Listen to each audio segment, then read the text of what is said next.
barbell hip thrust. So getting yourself down onto the ground, your butt should be as close to that bench as possible.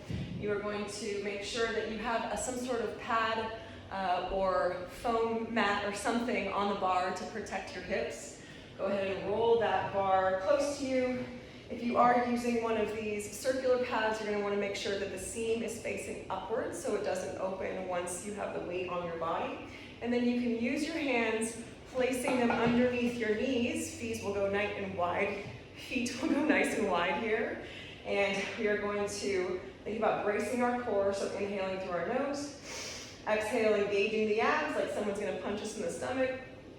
And then drive the hips up. From here, you can get yourself in your position. Feet should be right underneath those knees. You can push that bar away from you so it's resting right there on top of your thighs.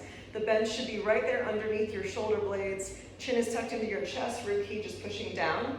And from here, you're going to drop the hips down, keeping your head and shoulders in the same place, and then driving up, tucking the butt under, almost thinking about hiding your tailbone. Pushing that rib cage down so glutes and abs are super engaged, and that's 1. Inhale down. Exhale up 2. My arms stay straight out the whole time.